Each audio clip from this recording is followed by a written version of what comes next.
Hi, everybody. I'm Kevin. I am with the Reverend Amy Fisher, who is the university chaplain here at Suffolk University, and she will be speaking to us about her work with Jewish American students. Hi, Amy. Hi, How Kevin. are Good you? to see you It's good to see upstairs. you I too. always I've see never, you I downstairs. know, I Hi, never, Ashley. okay. Hi, class. It's me again. So, Amy, I believe I didn't know if there were any specific questions that you felt that you wanted to touch upon first. I know I sent you a few of them, but what do you feel are your impressions of the Jewish activities here at Suffolk University? Well, all of the Jewish activities, so called, come out of the Interfaith Center. That's where we're sitting in this room. So the Interfaith Center sponsors all the religious life for all the religions, for all the students, staff, and faculty. So one aspect of that is the Jewish life. We have a Suffolk Hillel. You know what a Hillel is? Mhm. Yeah. So we are not a Hillel Foundation here at Suffolk University. That connotes big bucks. We are actually a SORF initiative. So that means that we are part of the Small Campus Advancement Program from the National Hillel Council, the National Hillel in Washington, D.C. The local council is called the Hillel Council of New England. Okay. So Hillel Council of New England sends us a Hillel director. And she comes to our office and she has a desk in there on Tuesdays. So when it's not Tuesdays, I forward and field the questions related to Jewish life on campus. So that being said, most opportunities for Jewish students here are held on Tuesday. They're held on Tuesdays. Most of them held on Tuesday, just because that's when she's here. Mm. Sorry for my cold. I know you'd think I had a cold last time I was on this tape, but I did too. And it's pronounced Hillel, right? Mm-hmm. And that is just an organization on campus on Tuesdays that promotes and conducts all of the Jewish activities on campus. Right. For the most part. It's called Small Campus Advancement because the Suffolk Hillel will join up with, say, Emerson's Hillel and do programs, or we will be invited to Northeastern for the Jewish High Holidays because their tickets are only $12. So we'll go over there for the High Holidays, or we might go down to the only active synagogue in Boston, which is the Boston Synagogue down by the TD Garden. Oh, okay. Yeah. Excellent. How evolved do you believe Jewish life to be at Suffolk University? I'm not sure what you mean by evolved, so I'm going to just think, what do you think? I'm what do you mean by thinking evolved? Maybe active, or from the time when you first started here to now. I'm sure it's more active now than it was previously. Well, I'm a very modest person, but when I got here 10 years ago, this room did not exist. We did not have an interfaith center. And when I got here, I said, we're going to serve all religions, not just United Methodists. I'm United Methodist Christian minister. So there had been, according to my files, back in the 80s, an active Hillel from, again, the Hillel Council of New England. That's the group that sponsors the Hillel director. So when I got here in 1999-2000 academic year, we reconnected and the Hillel Council of New England sent us a new director. So I'm going to say, based on my knowledge, there was a gap in the 90s, but now we have reconnected. We don't have a tremendously large amount of Jewish students. Obviously, you cannot ask somebody what their religion is. So in the Interfaith Center, during orientation, etc., we pass out a religious preference card. So students can say, oh, I'm Russian Orthodox. Send me more information about Russian Orthodoxy on campus, etc. And in this case, conservative Judaism, Reform Judaism, Reconstructionist Judaism, etc., etc., etc. So all that being said, you kind of want to know how many students we might possibly, maybe, sort of, kind of might have at Suffolk. We have 10,000 students, right? Right. 200? Way guess, because I can't ask. How many are active? Dozen. When it's certain times of the year, more active. Right. Regular times of the year, less active. Right. But you can say that for most of the religious groups. Yeah. Has a student ever confided in you regarding discrimination on campus? Absolutely. Yes. How would you handle, or how have you handled a a situation like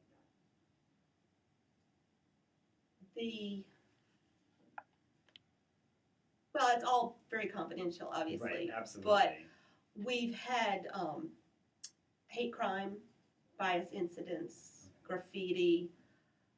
We've had items left in classrooms. We've had anti-Semitic videos being shown in the lobby of different buildings. So, over time, there's been a lot of anti-Semitism, and we're coming up on the Christmas season, which is a very big time for anti-Semitism. I remember the film When the Passion of the Christ came out by Mel Gibson, huge anti-Semitic film.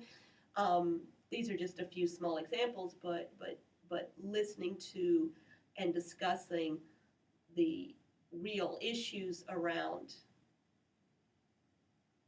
discrimination against people for their religious identity, based on, most of the time, ignorance.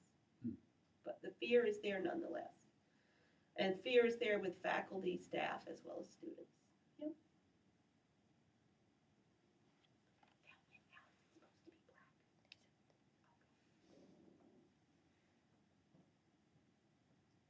In your view, what could be done to make activities more appealing to students here at Suffolk for the mainly for the Jewish students here at Suffolk, but for... Well, I think that's a very hard question because I'm doing everything I can to make it appealing. So that might be a better question for someone who's not receiving. Well, and I'm just going to be honest, I honestly cannot think of anything that I would do differently, and that's how I go to sleep at night. I wouldn't do it differently. I put everything out on the campus cruiser, the campus calendar, the marketing approaches. It's all on the monitor systems. Everything is out there when you're ready to take advantage of it. I go to every single orientation. I go to every single event humanly possible.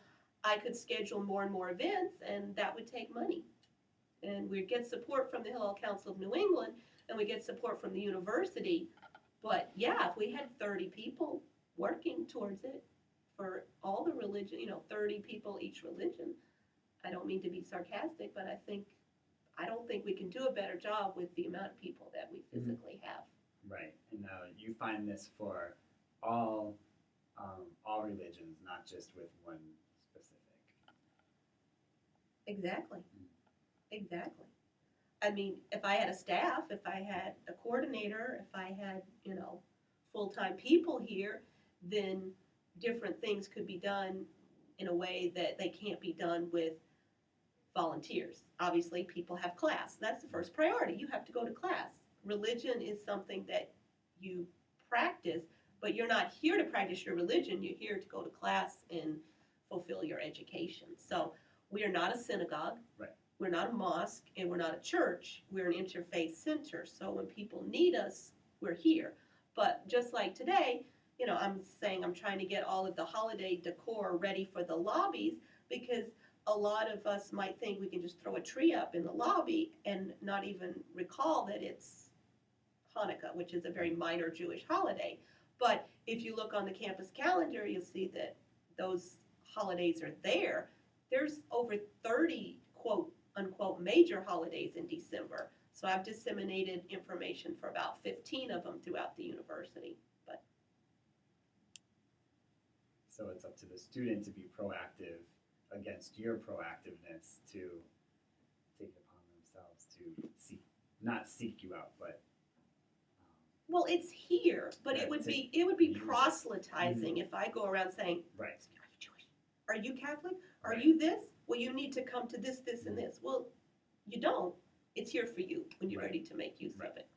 And obviously, in the crisis times of life, when you've lost a loved one, when you've been a victim of a bias incident or a hate crime, then you're going to seek out the resources of the counseling center, the Hillel director, and the chaplain. So it's a good question, but I think we're doing as much as we can given our resources. And you can see the size of the room.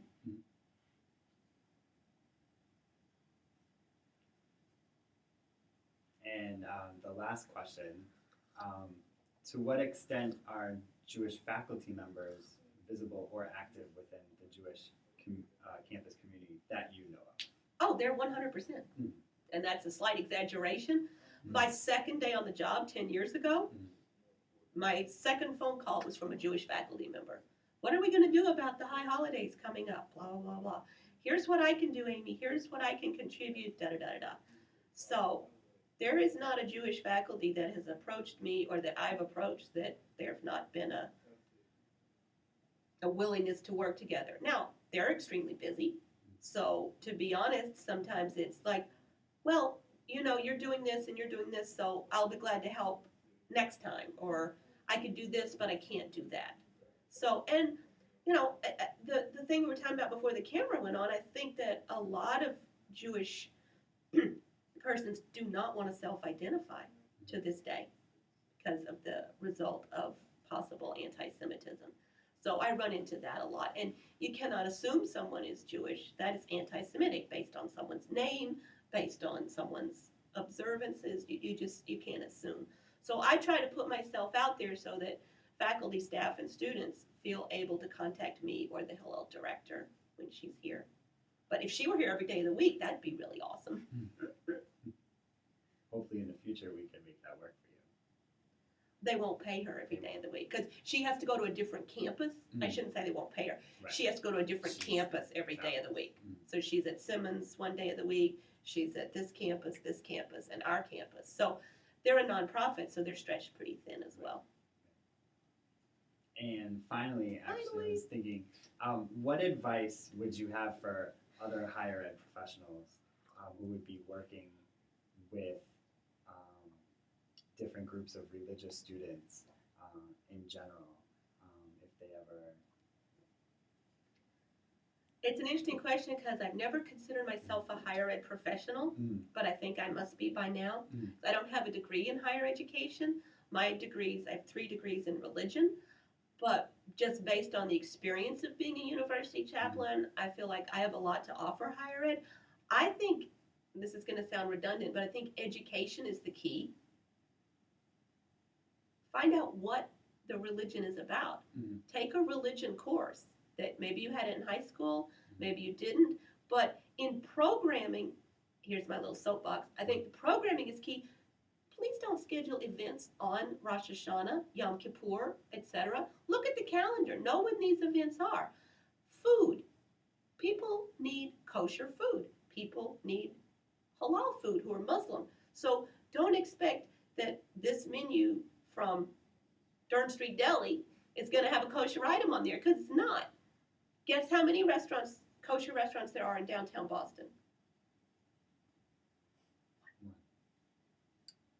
1.